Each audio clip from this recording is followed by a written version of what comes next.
Muy buenas tardes, apreciados asistentes al primer Foro Nacional Virtual. Para mí es un placer estar con ustedes.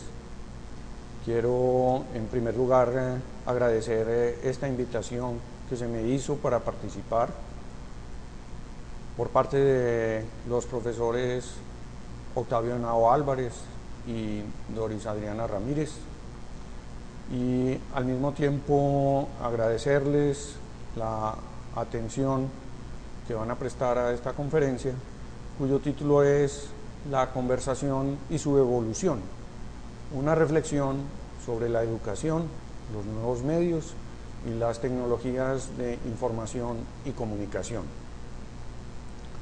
Mi nombre es Jorge Antonio Mejía Escobar. Yo soy docente del Instituto de Filosofía de la Universidad de Antioquia y corrientemente enseño como profesor de Filosofía de la Ciencia y de Historia de la Ciencia.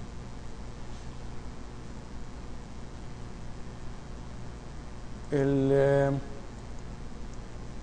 contenido de esta conferencia que tenemos hoy es un contenido que he segmentado en 6 partes. Primero, una introducción. En segundo lugar, una parte que se llama conversar en la vida diaria. En tercer lugar, enseñar es conversar. En cuarto lugar, ¿por qué es fácil conversar? Yo soy una conversación. En quinto lugar, tener una sociedad es tener una conversación exitosa, es decir, una conversación que cumple fines. Y en sexto lugar, conversar en el mundo contemporáneo o en un entorno en el cual existen las nuevas tecnologías.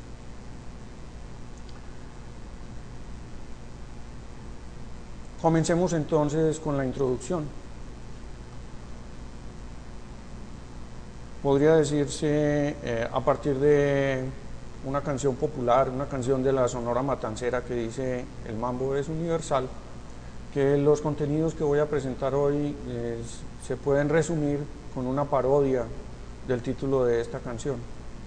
La conversación es universal. Eso no quiere decir que efectivamente la conversación sea universal, sino que podemos traducir la mayor parte de las actividades humanas y especialmente las actividades de enseñanza a conversaciones. Y eso es lo que quiere decir la parodia. Ese podría ser entonces un resumen de esta conferencia.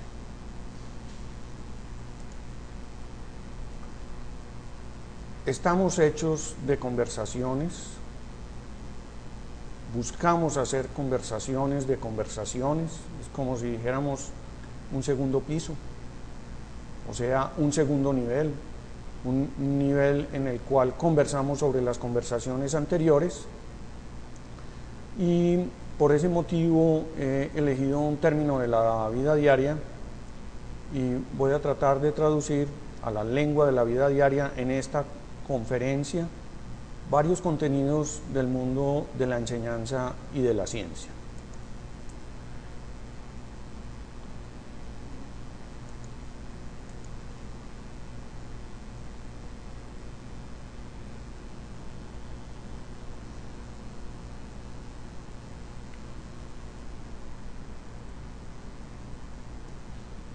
El diccionario nos puede dar definiciones de conversación.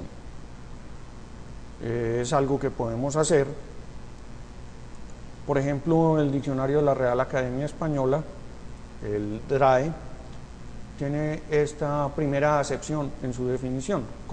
Conversar viene del latín conversare. Es un verbo intransitivo y dicho de una o de varias personas, se trata de hablar con otra u otras. Mi pretensión ahora es un poco diversa. Podríamos decir que es una pretensión etimológica. Voy a separar los componentes originales. El primer componente, con, y el segundo componente versare. Así, la definición resultaría un poco más primitiva. Quiere decir volcar conjuntamente o volcar en el mismo lugar, o si lo fuéramos a poner más coloquialmente, unir abajo, gracias a la gravitación. Pero el énfasis que yo quiero hacer está en unir, no está hecho en el lugar donde se va a unir, es decir, no está hecho en el abajo.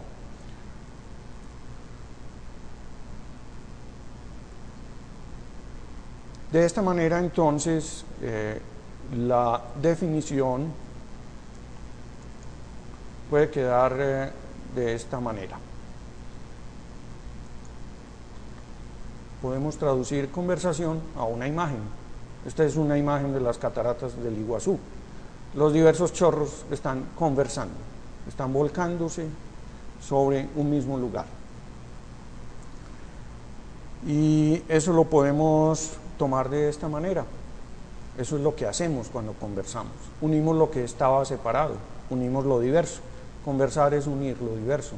Y en ese sentido básico voy a tratar de mostrar la relación que hay entre enseñar y conversar, para tratar de hacer una reducción o una traducción de enseñar a conversar, pero además para mostrar de qué manera conversar es imprescindible en toda la vida de nosotros como individuos y en toda la vida de los seres humanos como colectivos. Los seres humanos nos unimos a través de palabras, y por eso el diccionario de la Real Academia Española no duda para decir hablar unas con otras, refiriéndose a las personas. Pero si nosotros miramos el mundo de los animales, encontramos que los animales también se unen con otras formas de lenguaje. Sonidos simples no articulados, a diferencia del lenguaje de la lengua natural, miradas, gestos, etc. Y así debemos recordar que también nosotros, como animales, miramos, gesticulamos, gemimos, gruñimos, y así acompañamos nuestras palabras. Otro elemento importante de la conversación es la actitud propositiva. Buscamos fines, tenemos metas. El fútbol es un juego que puede resumir la vida humana. Todos buscan llegar a la meta. Como se dice en inglés, todos buscan llegar al gol.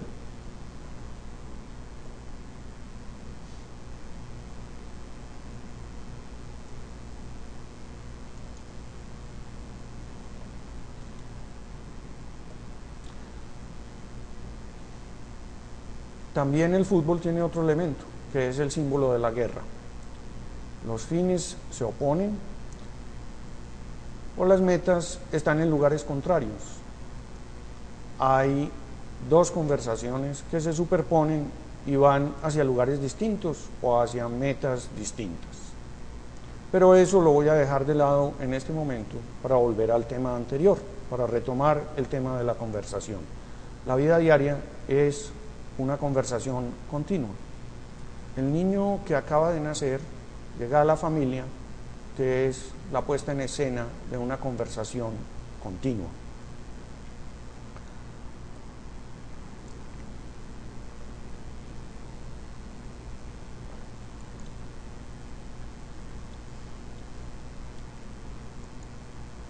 Y así se introduce al mundo de los humanos, que es el mundo de las palabras, y que es también una conversación interminable, pero no en el sentido de que sea una conversación que produce aburrimiento.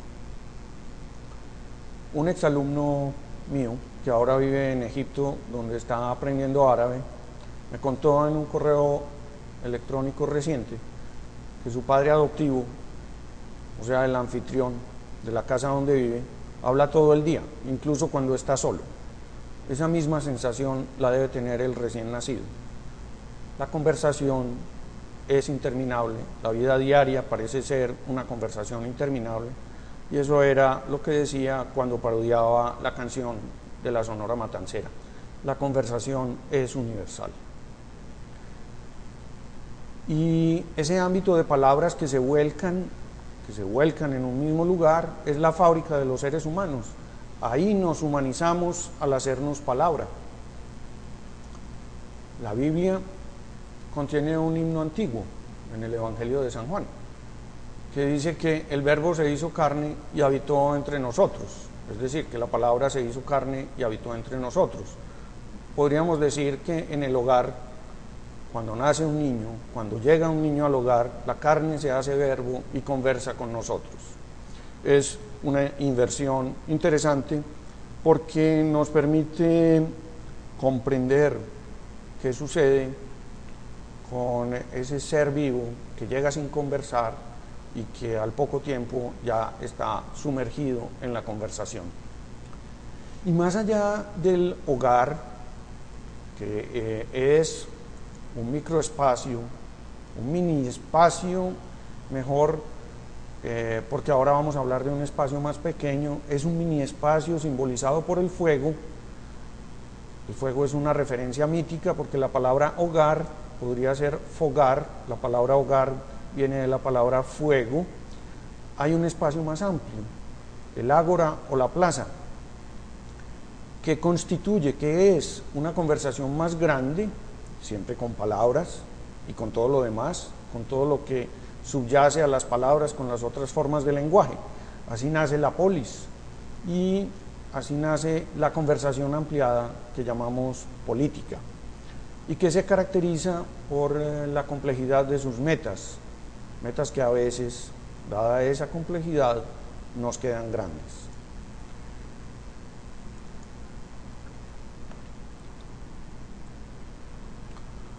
Y así se introduce al mundo de los humanos. Aquí hubo un error de manipulación. Volvemos a al tema del ágora, de la conversación política, y aquí tenemos una imagen de una plaza de un pueblo italiano y vemos la gente que espera algo que va a suceder probablemente en el balcón de ese lugar central, que debe ser la alcaldía. Está conversando. Eso era lo que quería decir, lo que significaba el ágora en los pueblos antiguos. Y si vamos un poco más adelante podemos encontrar lo que sucede probablemente en una de las esquinas de esa plaza, con las micro conversaciones, con las conversaciones más pequeñas que hacen parte de las conversaciones más grandes. Llegamos así al tercer punto, que está descrito en el índice que estaba al comienzo, como enseñar es conversar. Y aquí tenemos una imagen de una ciudad muy grande, contemporánea, de Tokio.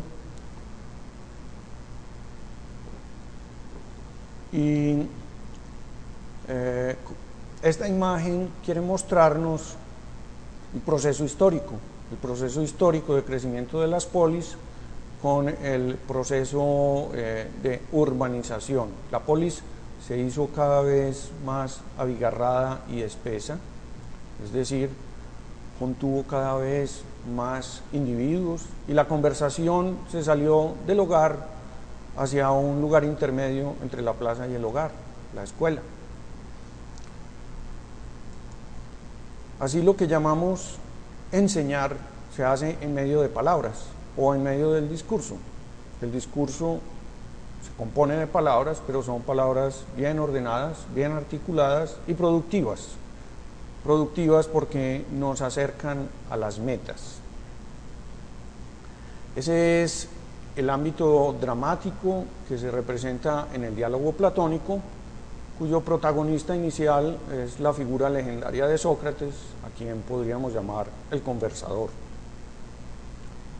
Se podría ensayar a leer un diálogo platónico en el aula en forma de oratorio, es decir, haciendo una lectura dramática, no haciendo una lectura por parte de una sola persona, sino convirtiéndolo en realidad en una conversación en la cual todas las personas tienen el guión y de esa manera podría leerse alguno de los diálogos platónicos. Es un ejercicio interesante porque es un ejercicio cuasi dramático que nos permite a nosotros reconstruir el entorno de no solamente de las ideas que están expuestas en los diálogos platónicos, sino además de las emociones que están involucradas en esas palabras. Estas afirmaciones que he hecho no pretenden olvidar las otras formas de lenguaje, ni la capacidad humana y animal de imitación, que son parte imprescindible de la escuela. Imitamos a los mayores, imitamos a nuestros compañeros, pero ahora nos vamos a concentrar en el tema de conversar.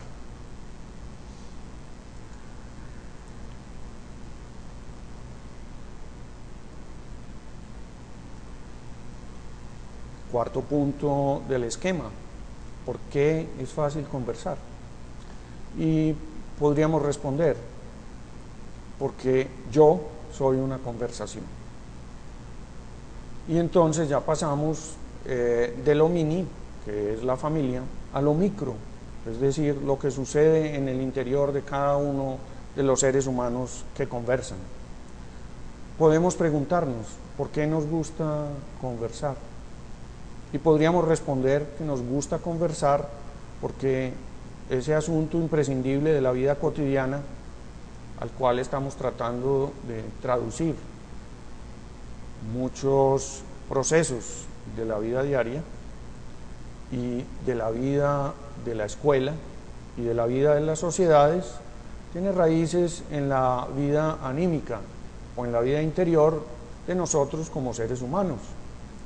Cada uno de los seres humanos es un estado de una conversación en cada momento de su historia.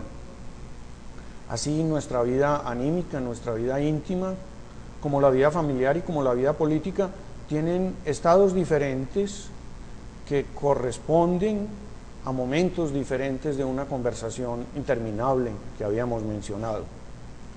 Dicho de otra manera, somos estados de procesos de unificación o somos instantes de procesos de unificación que unas veces logran cumplir sus fines y otras veces no lo logran. En primer lugar, porque somos organismos pluricelulares. Y esto lo traigo a colación para hablar de lo más simple que compone a lo menos simple. Para hablar justamente de ello, acuñamos los seres humanos, en una de las ciencias disponibles en la biología, el término célula, que literalmente quiere decir celdita. Y esa celdita compone un organismo.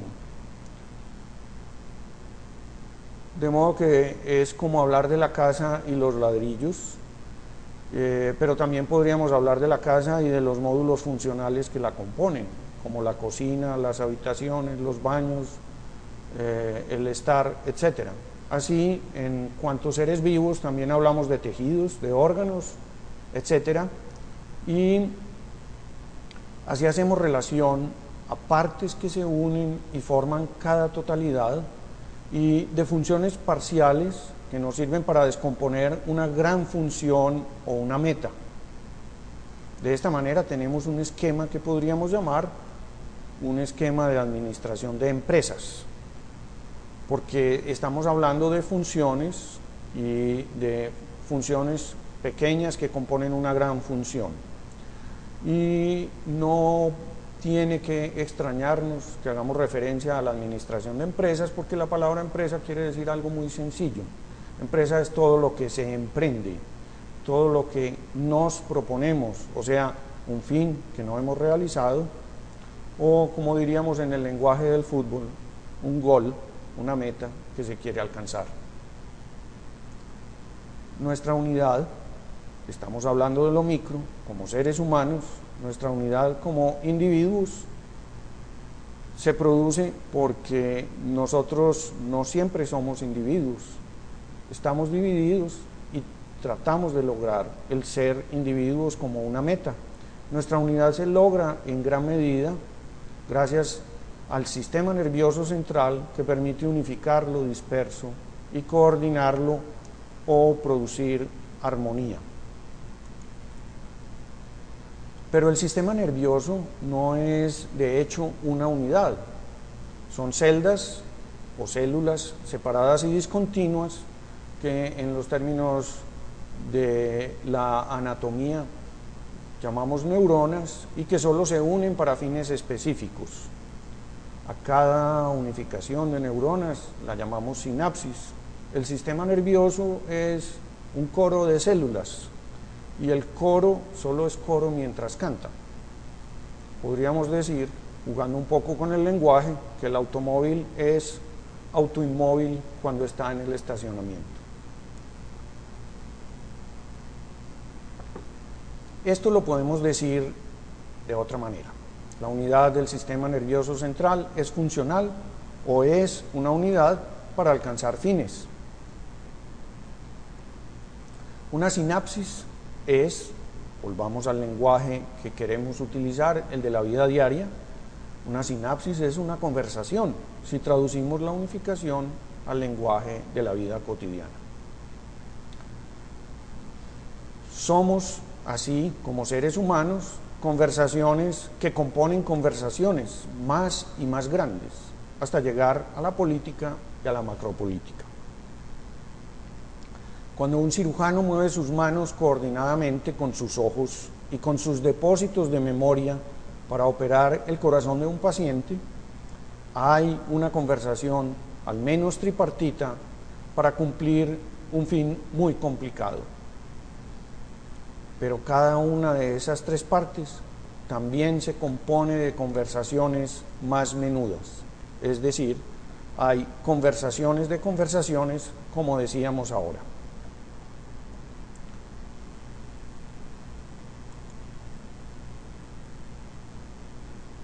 Esta imagen nos muestra una sinapsis, que podríamos definir como una conversación pequeña. Cada una de las células nerviosas, esta que tenemos aquí, esta que tenemos aquí,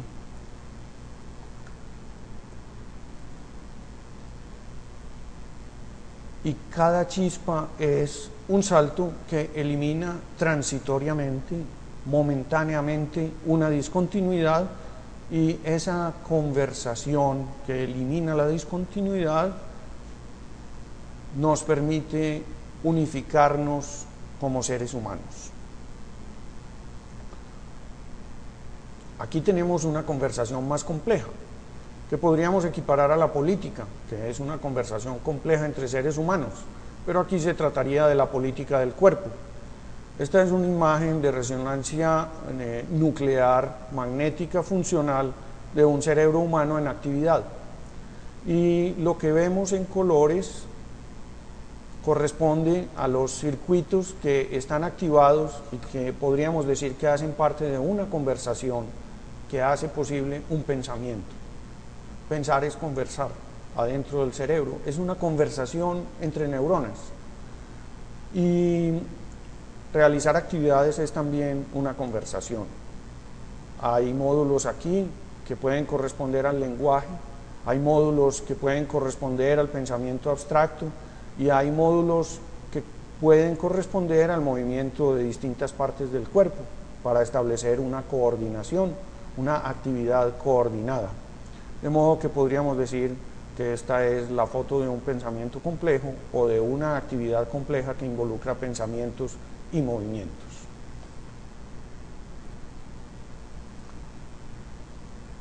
Estamos entonces en el quinto punto de esta conferencia, que en el índice inicial se definía así: tener una sociedad es tener una conversación exitosa, entendiendo por exitosa una conversación que cumple fines.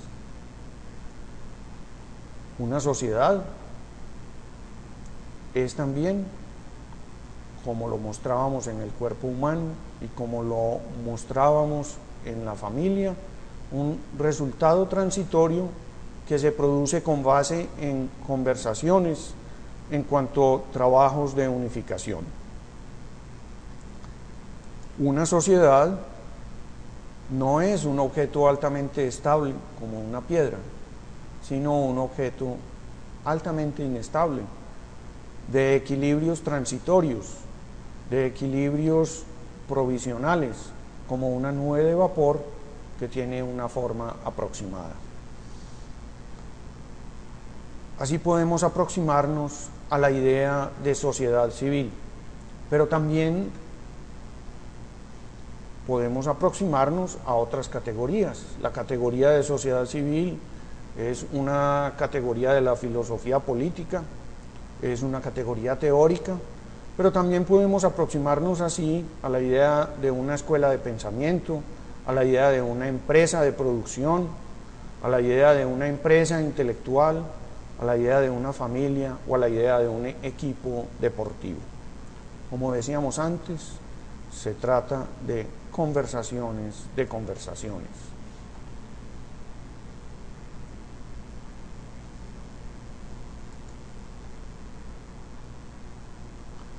Algunos autores, por ejemplo, un autor polaco que escribió a mediados del siglo XX sobre filosofía de la ciencia, Ludwig Fleck,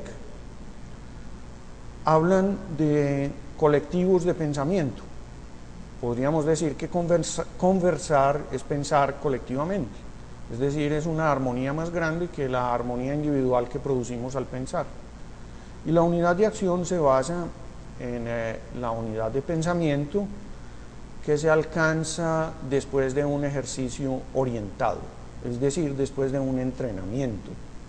El pensamiento colectivo de grupos delimitados produce identidades que Fleck llama estilos de pensamiento. Así podríamos explicarnos cómo surgen las culturas, cómo surgen las ciudadanías, cómo surgen las escuelas de pensamiento, las escuelas de acción, las culturas corporativas, lo que un filósofo, Hegel, llamaba el espíritu del pueblo. En nuestro lenguaje de la vida diaria podríamos decir que todos ellos corresponden a conversaciones, que es el tema que he estado desarrollando, y que esas conversaciones, en la medida en que logran producir sus fines, son conversaciones exitosas. Para llegar a crear estilos se requiere continuidad en las conversaciones.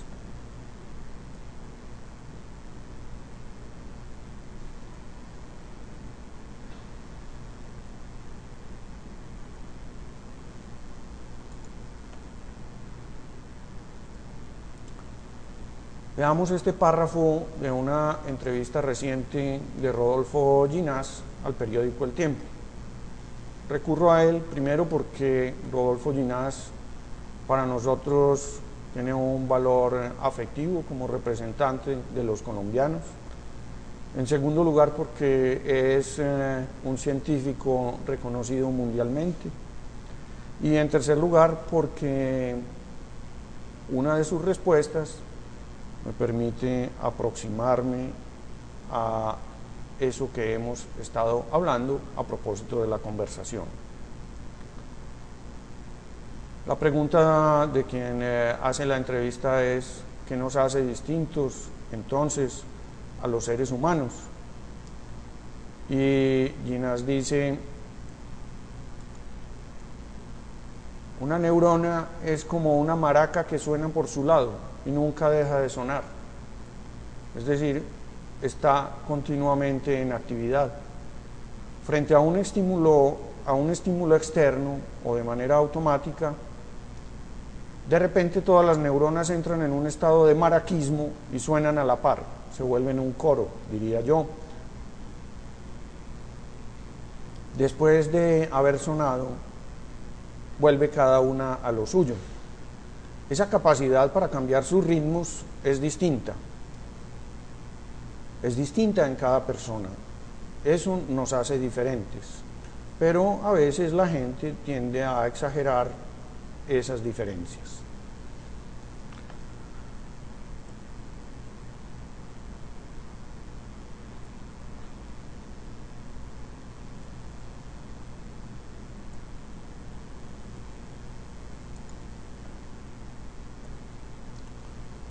¿Qué querrá decir en las palabras de Ginás volver cada una a lo suyo? Yo diría que simultáneamente cada uno de los seres humanos hace parte de muchas conversaciones y por eso continuamente estamos interrumpiendo unas para estar en otras y luego volvemos y volvemos a las otras y a las otras y así se pasa la vida humana saltando entre conversaciones. Entre otras porque una parte de las conversaciones son conversaciones internas de nuestro cerebro que nosotros describimos en el lenguaje corriente diciendo que estamos pensando. Son conversaciones entre módulos cerebrales. Se requiere que las conversaciones conserven el interés para que no sean abandonadas, para que capten la atención. Eso sucede en cada cerebro, en cada familia, en cada escuela y en cada país. La escuela debe formar para la conversación y enseñar a conversar, lo cual funciona en una doble vía. Hay que escuchar y hay que producir. O sea, hay que escuchar y hay que hablar. Y este proceso compuesto tiene una ética que podríamos comparar con unas reglas de tránsito.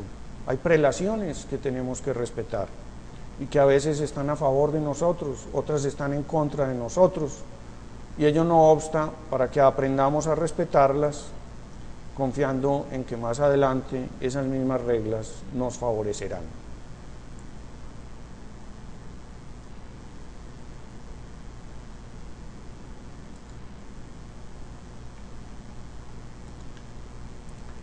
Esto implica también aprender a reconocer los estilos de conversación y a manejarlos. Hay coros con un director omnipresente que siempre está a la vista y que siempre está actuando. Son coros monárquicos. Hay conjuntos en los cuales solo aparece un director para marcar el instante del comienzo. Esos coros tienden a ser democráticos, como algunos conjuntos musicales populares en los cuales no se ve nunca al frente un director.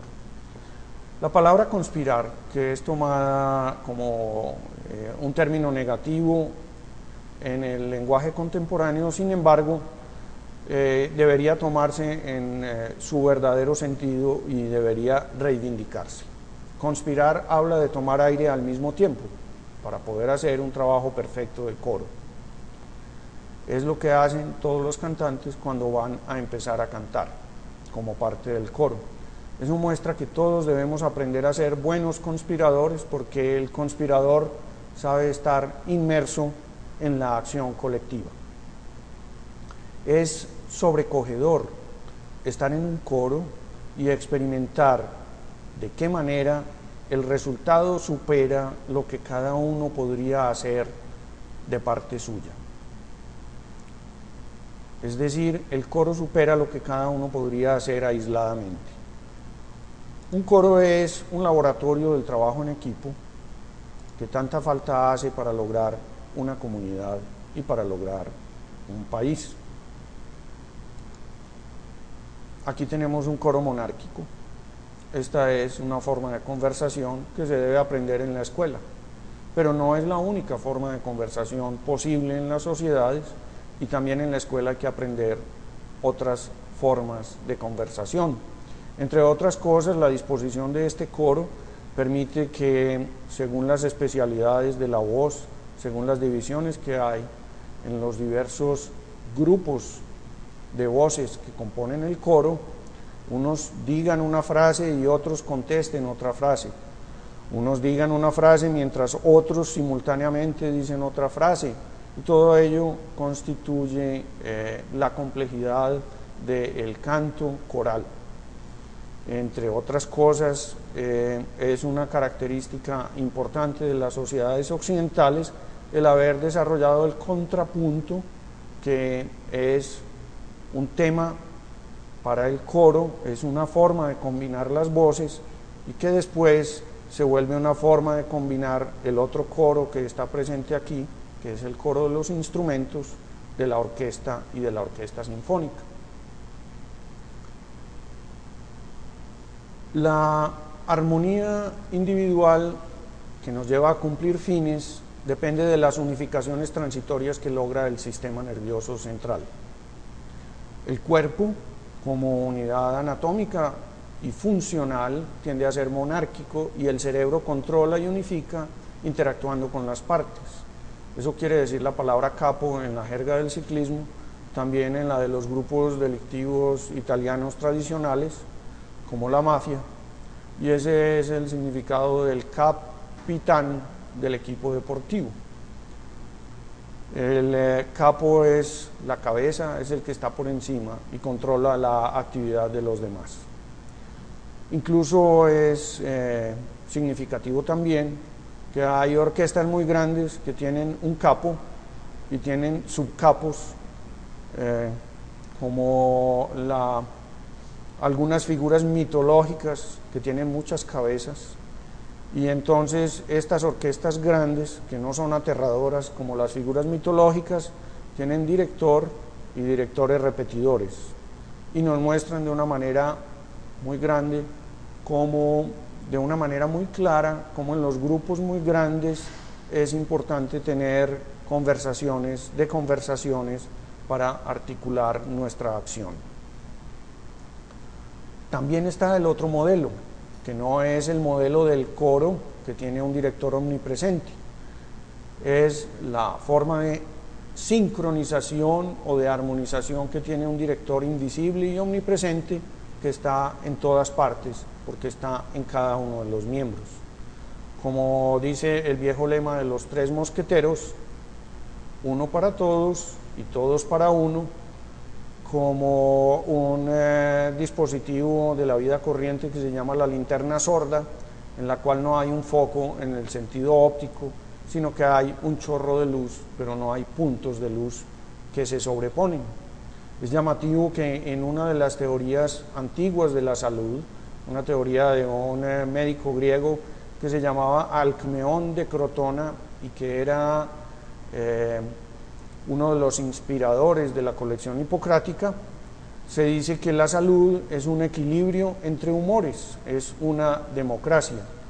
Y Alcmeón lo decía siguiendo el modelo de la democracia ateniense. Eso nos puede llevar a decir que en la escuela hay que aprender a desempeñarse en la conversación bajo un director y también sin un director. Ese será un aprendizaje de costumbres, o como se dice técnicamente en el lenguaje de la filosofía antigua, ese será un aprendizaje ético. La palabra ethos quiere decir modo de ser y quiere decir también costumbre.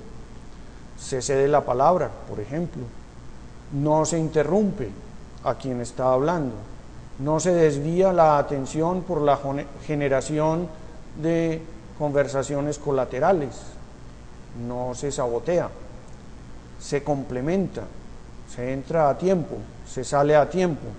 Este parece un código del tráfico, pero es también el código del tráfico de la conversación.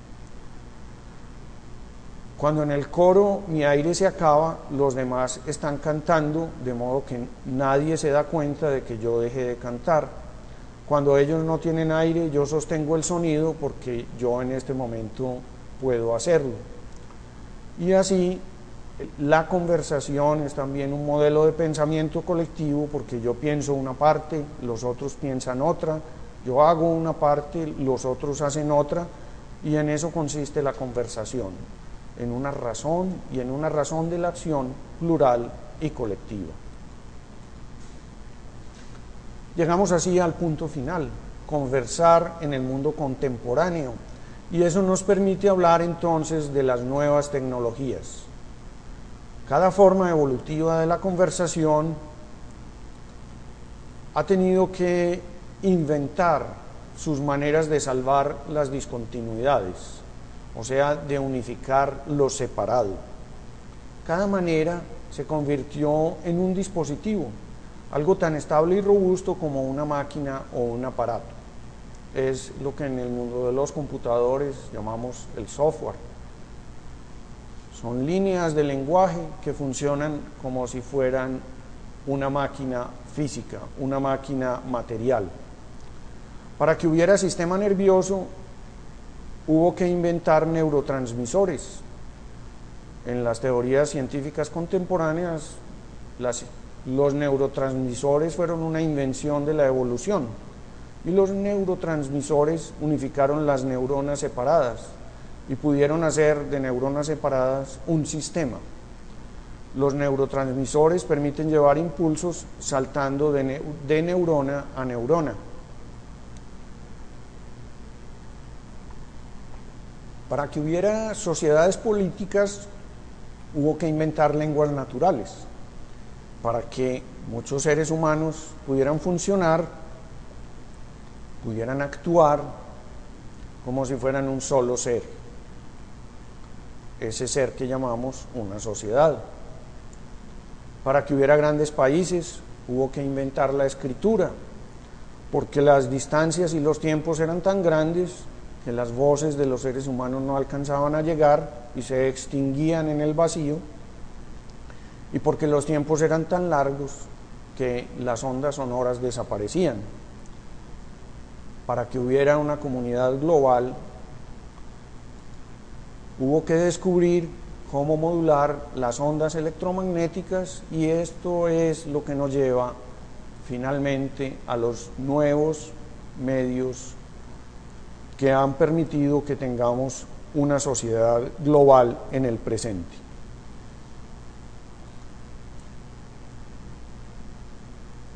Cada salto y cada salto de saltos se fueron fijando en una memoria que constituyó un circuito con una función específica, por ejemplo en el cerebro, o una parte especializada de la sociedad, en las polis, y así fueron apareciendo y estabilizándose partes que cumplen funciones. Así, de esta manera, surgieron módulos para cumplir fines.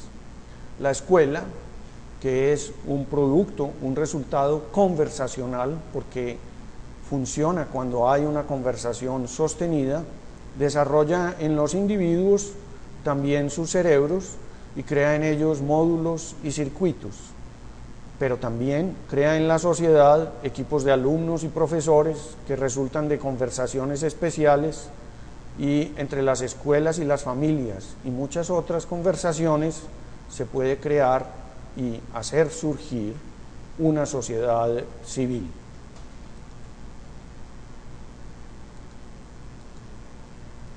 ¿Y dónde están las nuevas tecnologías? Las nuevas tecnologías son un logro de la técnica que facilita conversar sin que estemos en el mismo tiempo y en el mismo espacio. Pero no debemos pensar mágicamente que las nuevas tecnologías son de una manera absoluta algo sin precedentes. Cuando no estamos en el mismo tiempo podemos conversar desde hace muchos años y ya miles de años a través de manchas en medios duros. Eso es lo que llamamos escritura, y fue algo que los seres humanos inventamos hace miles de años. Gracias a la escritura hoy podemos conversar con Platón, o mejor, Platón y Aristóteles pueden conversarnos aunque nosotros no les podamos conversar a ellos. La escritura le permitió a las conversaciones trascender el tiempo presente.